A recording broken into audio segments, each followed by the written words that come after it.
George, Florida, where our storm specialist Mike Seidel is on the ground. That window to prepare for this dangerous storm, it's still open today, but not for long. Let's bring in Mike on the barrier island of St. George. Mike, not sure if you heard, we just spoke with Brian Norcross, and he was relating it to for folks who live in Appalachia Bay, 2005 with Hurricane Dennis.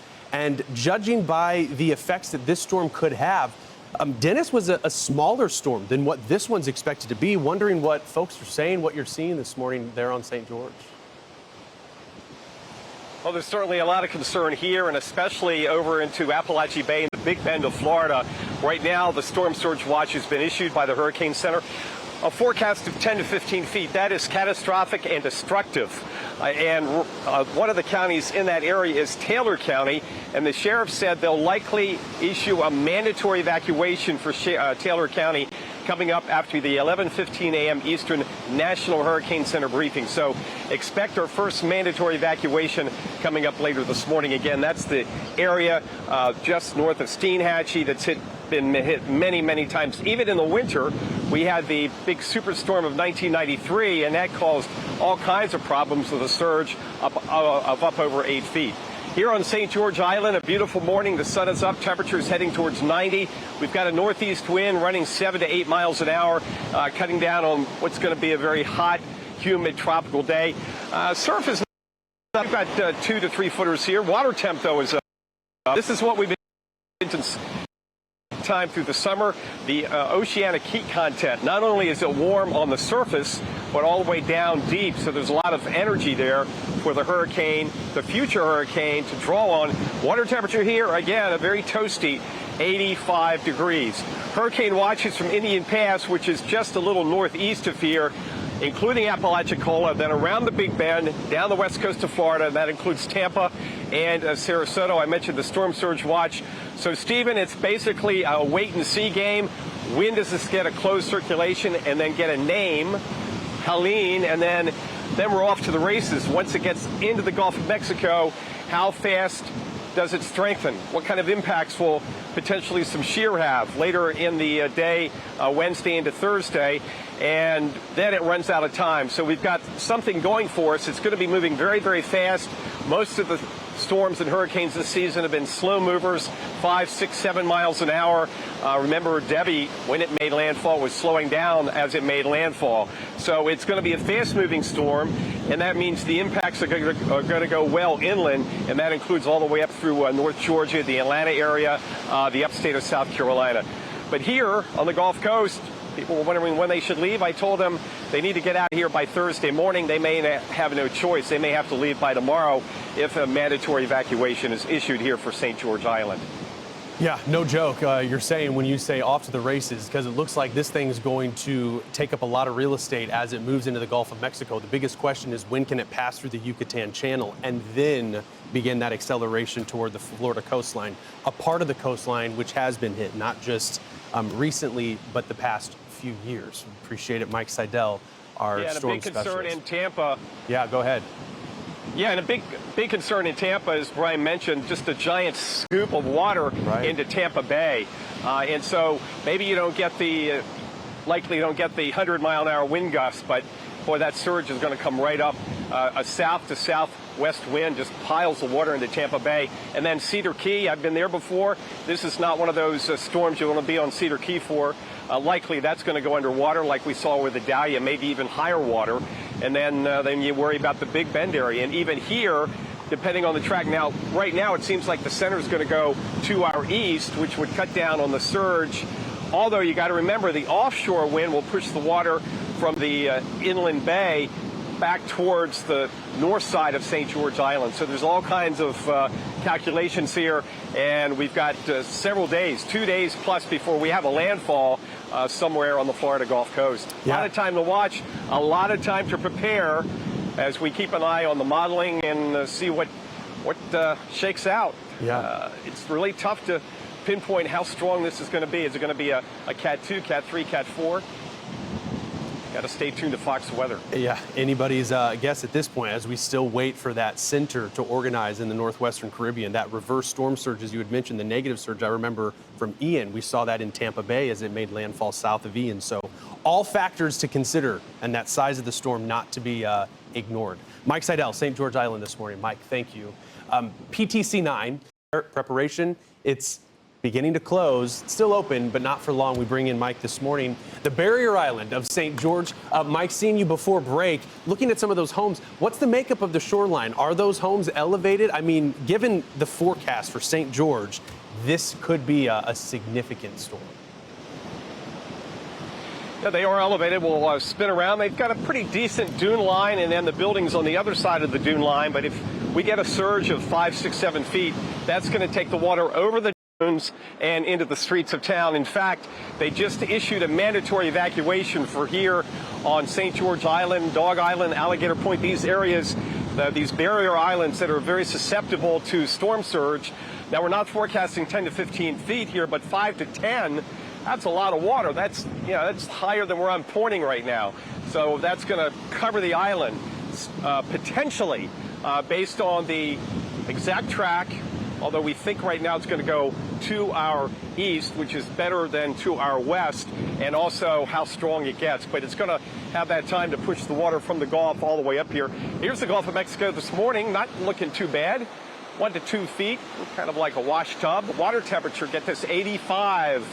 Here in late September. It was warmer in the summer. We had water temperatures, some spots on the Gulf Coast around 90. In fact, when I started covering Debbie back in early August, the water temperature around North Reddington and Clearwater, the Tampa Bay area, was at 90 degrees.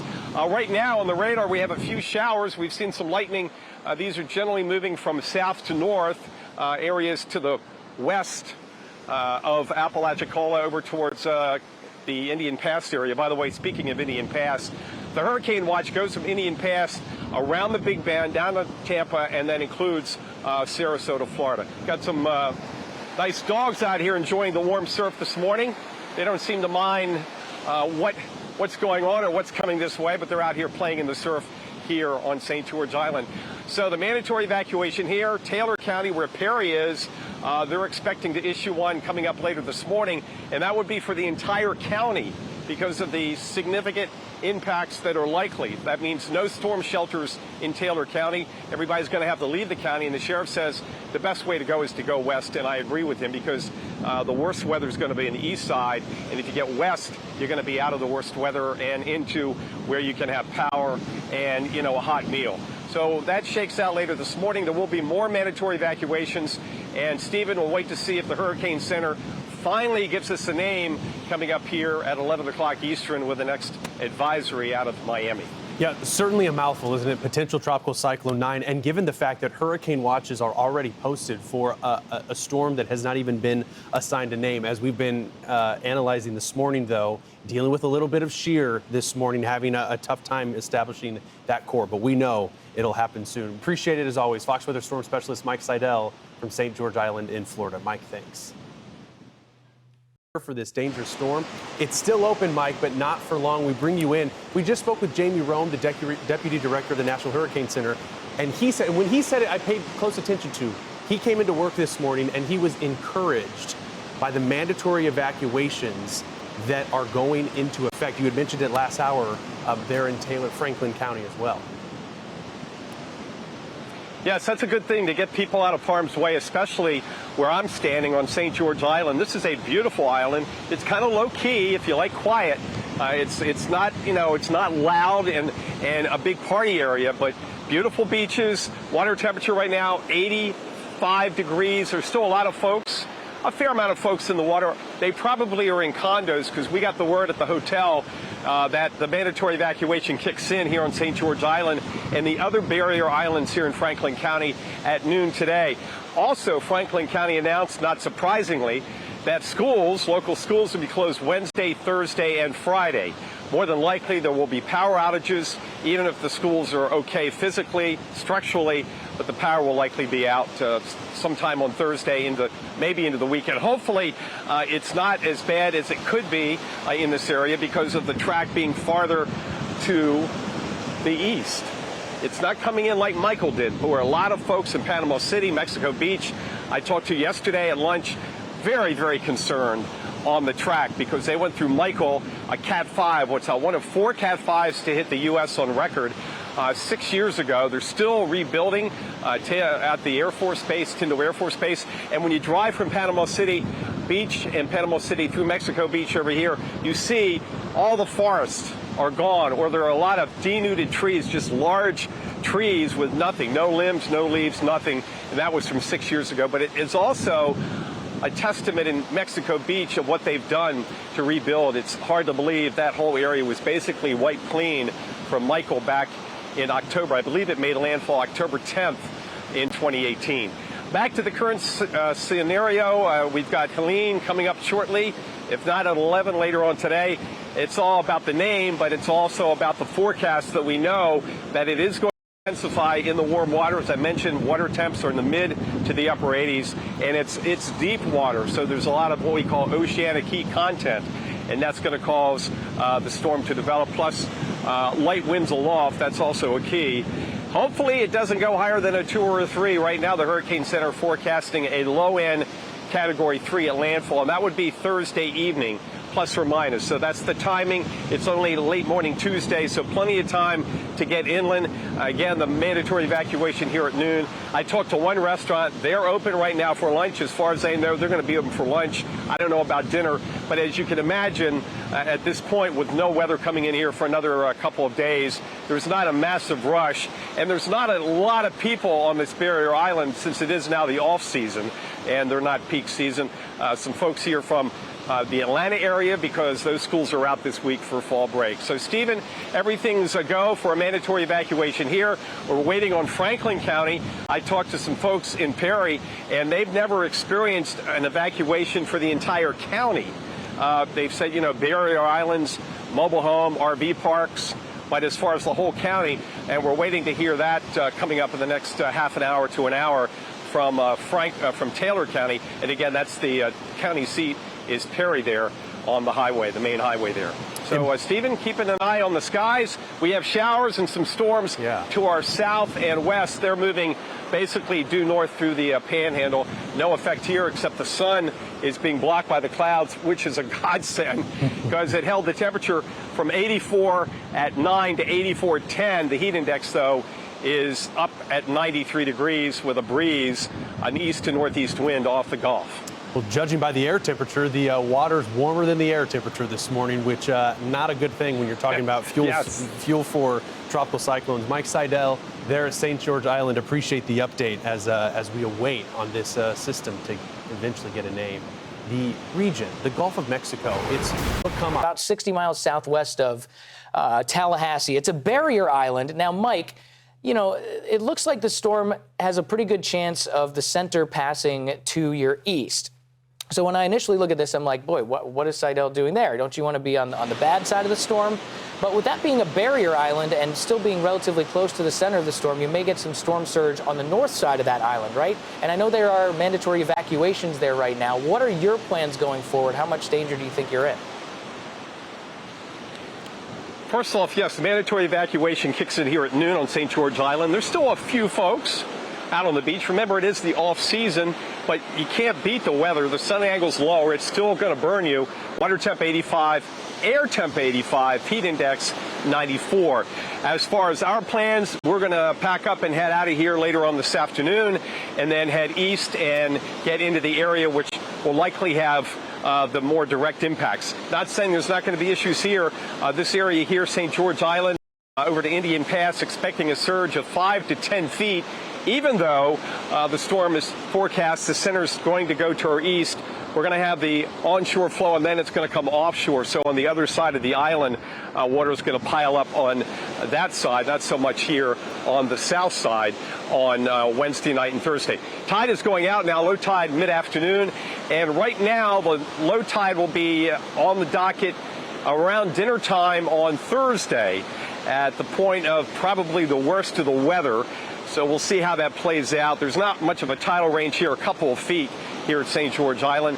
The other thing, hurricane watches, went up earlier, and they continue from Indian Pass, which is just over that way, all the way around the Big Bend, Steinhatchee, which really got hammered last year with Idalia. Did okay with Debbie, but now it looks like Steinhatchee is going to be right there in that 10 to 15-foot surge in the Big Bend. Cedar Key is going to go underwater. That's almost a given. And then the hurricane watch down to Tampa, Tampa Bay, and Sarasota, big surge, 4 to 8 feet coming into Tampa Bay. Again, even though if you won't get all the rainfall and the strongest winds, that big circulation is going to just scoop the water up and push it up into the Tampa Bay area. So we have the storm surge watches for basically the same areas I just mentioned, just different heights depending on where you are on the Gulf Coast of Florida.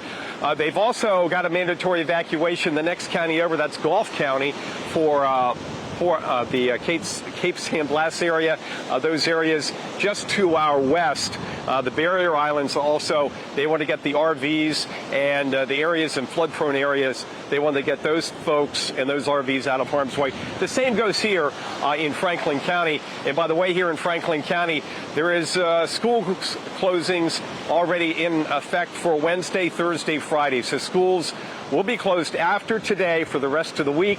The thinking is on Friday, even if there's no structural damage, there will likely be a lot of power outages in this area. Not only here, but I mean, this thing's going to go all the way up into Georgia, North Carolina. Enough wind with a tropical storm forecast on Friday morning in Atlanta, there could be power outages there. So, Stephen, a lot of areas going to be impacted well inland, as well as the hardest hit areas on the coast here, on the Gulf Coast. In the meantime, you wouldn't even know anything's brewing out there at this point. It's so far away. The sun is out. We've got a northeast wind around 8 to 10 miles an hour, and it's really a really nice beach day here. But again, mandatory evacuation kicks in at noon, and I suspect by late tomorrow, everybody will be off the island. The hotel where we're staying is going to close down here this afternoon. Mike, I know you've covered a lot of these storms for a really long time. Can you think of any other storm that, you know, it took a similar path to what it looks like this one is going to take? I know Norcross was mentioning Dennis from 2005 a little bit earlier, a really significant storm that I think a lot of people kind of forgot about to some degree because we had so many crazy storms after that year. But any storm that comes to mind?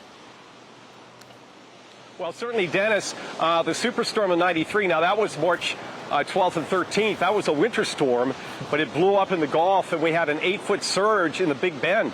So even in the off season, you can get big surges. And there was a lot of consternation over the past couple days just to our west, Mexico Beach, Panama City, those areas, Port St. Joe, they got virtually leveled from Michael 6 years ago. That was a Cat 5, one of 4 Cat 5s on record to hit the U.S., and those people over there are breathing a bit of a sigh of relief because that area is not going to take a direct hit from what may end up being a 4. Right now it's forecast to be a 3 when it comes in on Thursday evening.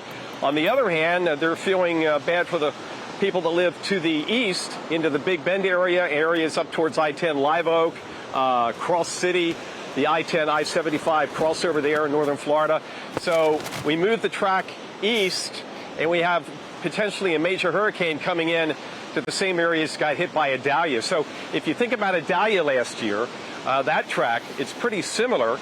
And remember, the Cedar Key area had a surge of, I believe it was 6 to 7 feet.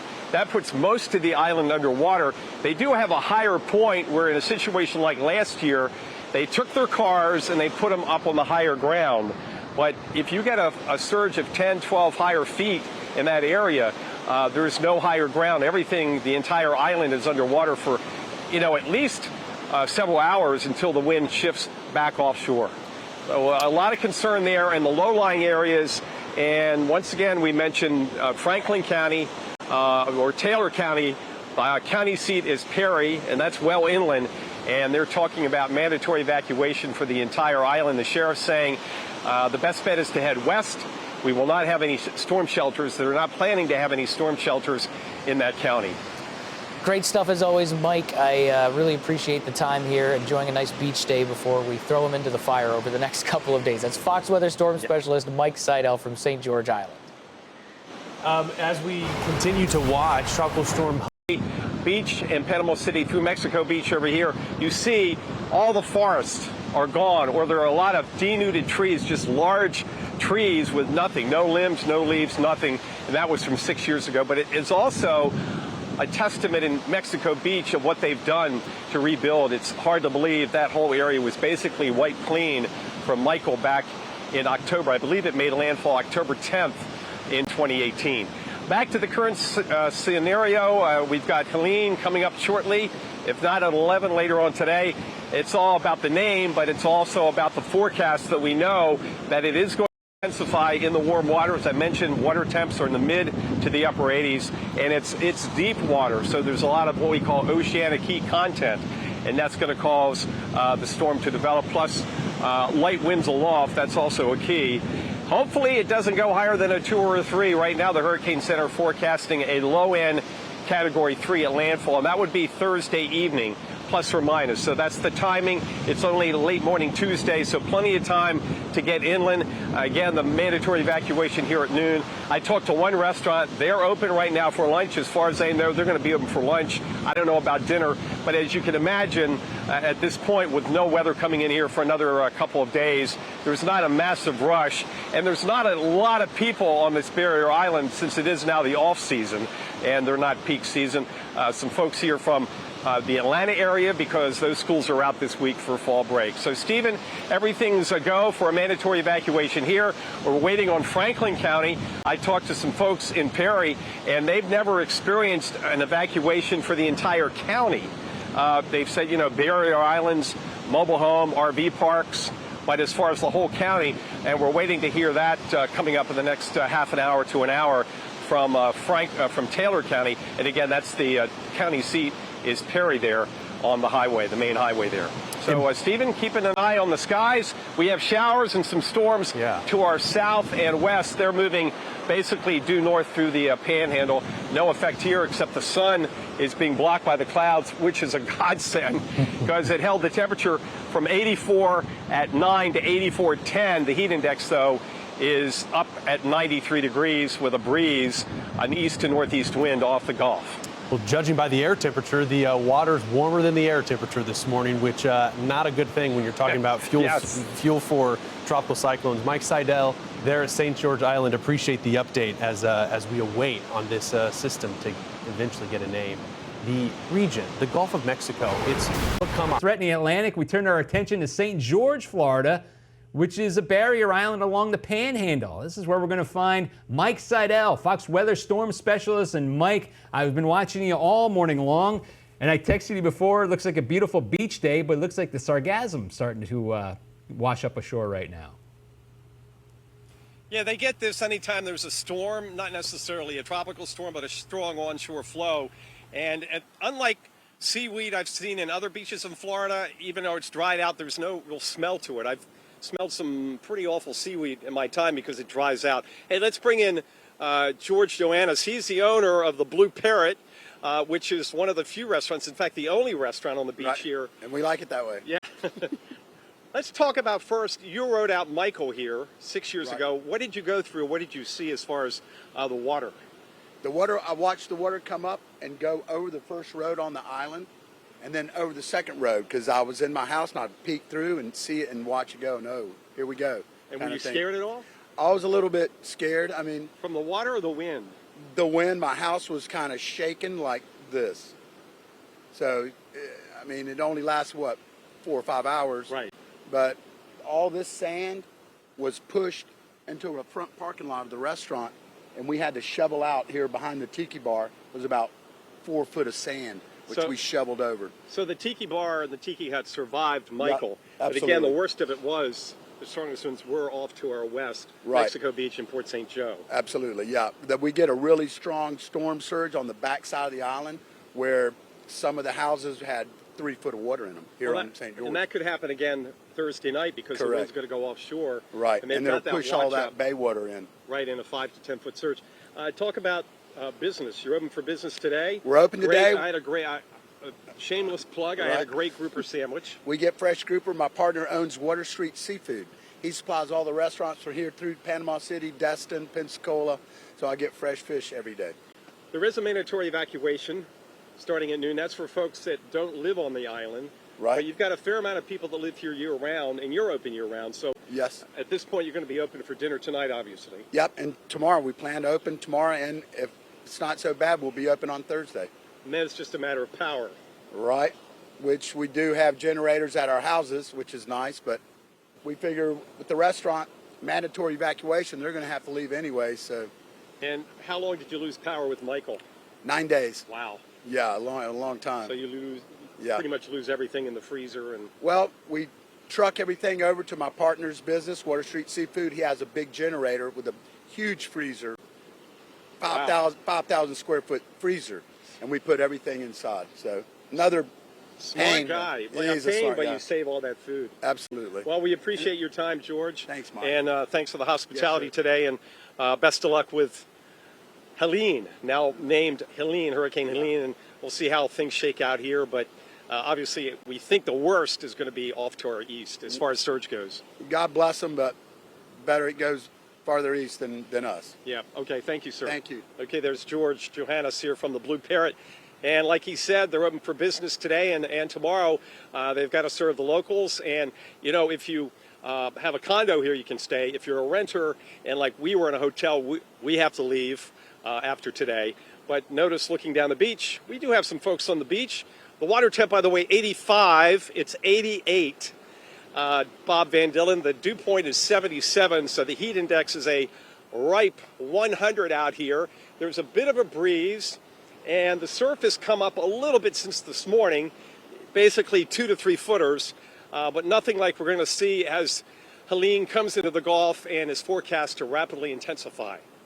Mike, I hate doing the forecast on the beach right before hurricane hits. It's always smoking hot on the Florida Panhandle, there's no question. Mike, what's your plan of attack for this storm? You're not going to be on that island when it comes in, right? No, we're going to get out of here and make room for another location inland because the Big Bend, Steenhatchee, Keaton Beach, all those areas are going to be underwater. So we're going to be somewhere inland. But as you know, as you go inland from the Big Bend, there's not a lot of choices. You've got Perry, you've got Live Oak, you've got that I-10 corridor into Tallahassee. And we've got teams in Tallahassee also. So we'll see where it shakes out. But again, the worst of the weather doesn't hit until Thursday. So tomorrow is going to be another pretty good day for prepping, getting out of harm's way. The sheriff in nearby Taylor County, that's the county where the county seat is Perry, he's telling folks to head west. That would be the safe area to go, north and west out of the track instead of going east. So there is going to be some kind of evacuation there. I've not heard if it's mandatory yet for the entire island, but certainly they're going to evacuate those low-lying areas like Steenhatchee because that's just not the place to be. We saw what happened with the Dahlia last year. Right. A lot of water, 8 to 10 feet of water came up through the river there, the Steenhatchee, into the town. Hey, Mike, you've seen Perry before after a hurricane. They don't take it very well, right?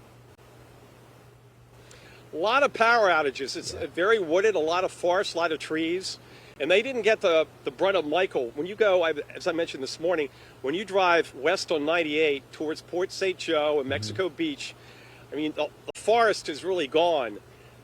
You've got big trees that are denuded, no limbs, just a bare like tree that goes up, 30, 40 feet.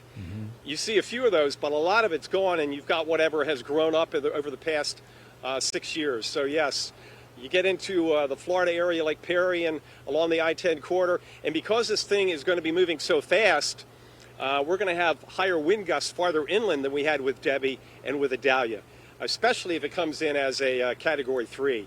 So expect power outages well into Georgia, maybe as far north as Atlanta on Friday morning. Right now they've got it pegged as a minimal 45-mile-an-hour tropical storm on Friday morning in Atlanta. We'll see how that all shakes out.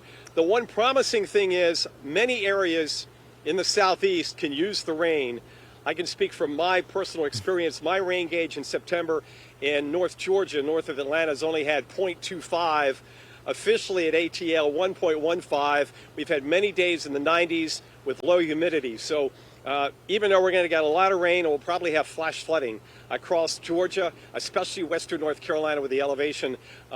It can handle at least a fair amount of rain early on, but then again, we'll get too much of a good thing. But not complaining about at least some rain, but The models are forecasting as much as 4 to 6 inches of rain up around the Atlanta metro area, even higher totals as you get into those mountainsides of North Carolina. Yeah, that's the thing. And I'm right there with you. I live about 2 miles away from you out there north of Atlanta. And you're right. It's been bone dry for all September. Yeah, 5 to 8 inches of rain. Couple 2 miles. miles away? Yeah, I live 2 miles away from you. Really? Yeah. You know what? You know what? I think I remember I saw you walking through my neighborhood one night. I think I remember seeing you one night several years ago. Yeah, and I said, "Is that Bob Van Dillen? Why is he in my neighborhood?" That's I usually when I go through your neighborhood, I usually put the hat on and the sunglasses so I don't have to talk. You know how it is. So many people Yeah, with the at 10 o'clock at autographs. night. That's right. I'm kidding. Mike, I appreciate you. Great reporting out there, and I know you're going to be on the move later on. We will check back in with you shortly. Thanks, Mike. All right, so we not only after the threatening Atlantic, we turn our attention to St. George, Florida, which is a barrier island out there on the panhandle of Florida. That's where we're going to find Mike Seidel, Fox Weather storm specialist. You've been out there all morning, Mike. Breeze starting to pick up, but this looks like a typical summer day at this point. But don't let that fool you. We've got a monster that may be bearing down on you in another couple of days. Yeah, certainly by Thursday, there will be nobody on the island. In fact, by tomorrow, the crowd should thin out. There is a mandatory evacuation, so the hotels and motels and rental units are closed. But if you are a property owner, you don't have to leave. And a lot of folks are sticking around at least for today and maybe leave tomorrow because the weather tomorrow isn't going to be that bad either. And the restaurants are open at this point. Here's the beautiful Gulf of Mexico. You like your water like bath water? How about 85 degrees? 85, the air temperature's in the upper 80s. Heat index is around 100. We've got a bit of a breeze from the east-northeast, but it's not doing much to cut the edge off the early fall heat. But what will cut the edge off the heat will be the clouds and all the rain and the wind coming in here starting Thursday morning. We do have a storm surge watch for this area. 5 to 10 feet above normally high ground. That's above the high tide level. And the thinking is it may be worse on the other side of the island, which is not very wide, about 5 or 6 blocks over, because the wind will be coming offshore with a track off to our east. So the winds are going to be coming around counterclockwise. There's also a hurricane watch. Now, both of those watches will be upgraded to warnings, if not later today, certainly tomorrow, first thing tomorrow, as Helene begins to strengthen. It's now moving faster now, 12 miles an hour. It's going to get into the Gulf, and I mentioned the water temperatures, 85 here. We've got water temps even in the upper 80s, and it's not only at the surface, but the warm water extends down.